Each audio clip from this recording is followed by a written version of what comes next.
అందరికీ welcome to my channel ఆర్3 wonders. ఈరోజు నేను కొత్తిమీర టమాటా పచ్చడిని ఈజీగా అండ్ చాలా టేస్ట్ ఉండేలా ఎలా చేసుకోవాలో చూపించబోతున్నా. మీరు కనుక నా ఛానల్ని ఫస్ట్ టైం చూస్తున్నట్టయితే ప్లీజ్ నా ఛానల్ని సబ్స్క్రైబ్ చేసుకోండి. నా ఛానల్లో ఉండే రెసిపీస్ అన్నీ అప్పుడే వంట నేర్చుకునే వాళ్ళు కూడా ఈజీగా చేసేలా ఉంటాయండి. దీని టేస్ట్ విషయానికి వచ్చేసరికి అయితే చాలా బాగుంటుంది, కమ్మగా ఉంటుంది. వేడివేడి అన్నంలో వేసుకొని తింటే సూపర్గా ఉంటుంది. దీనికోసం ముందుగా స్టవ్ మీద ప్యాన్ పెట్టుకొని అందులో 2 టేబుల్ స్పూన్స్ ఆయిల్ని యాడ్ చేసుకోండి. ఆయిల్ కొద్దిగా వేడెక్కిన తర్వాత అందులోనే 1 స్పూన్ శనగపప్పు, 1 స్పూన్ మినపప్పు వేసుకోండి.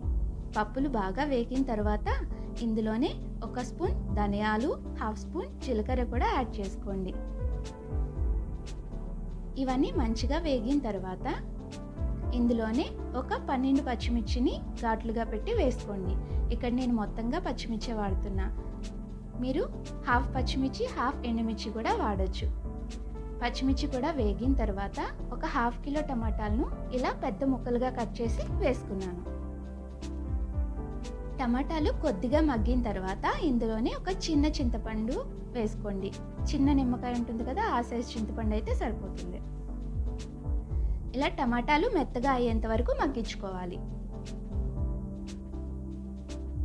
ఇలా టమాటాలు మెత్తగా మగ్గిన తర్వాత ఇందులో ఒక 2 పెద్ద కట్టెల కొత్తిమీరని యాడ్ చేసుకున్నా. ఈ కొత్తిమీరని కూడా మంచిగా వేయించుకోవాలి.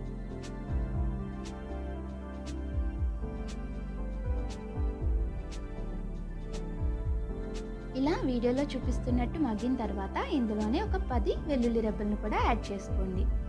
ఇవి కొద్దిగా వేగిన తర్వాత మనం స్టవ్ ఆఫ్ చేసుకుంటే సరిపోతుంది.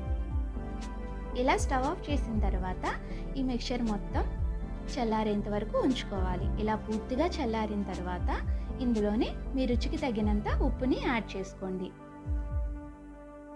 దీనిని ఒక ఫైన్ పేస్ట్ లాగా గ్రైండ్ చేసుకోవాలి. దీనికోసం పోపు రెడీ చేసుకుందాం.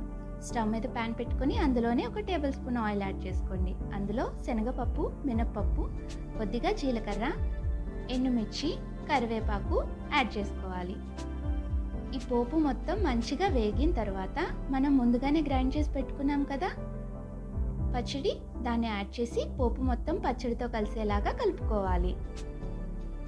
అంతేనండి, స్టవ్ ఆఫ్ చేస్తే ఎంత టేస్టీగా ఉండే కొత్తిమీర టమాటా పచ్చడి రెడీ అయిపోతుంది. ఇది చపాతీ, రోటీ, ఏ టిఫిన్లో అయినా సూపర్గా ఉంటుందండి. వేడివేడి అన్నంలో వేసుకొని తింటే ఇంకా కమ్మగా ఉంటుంది. ఇంకెందుకు లేట్, మరి మీరు కూడా ట్రై చేయండి. ఎలా వచ్చిందో కామెంట్ చేయండి, లైక్ చేయండి, షేర్ చేయండి, నా ఛానల్ని సబ్స్క్రైబ్ చేసుకోండి. Thanks for watching.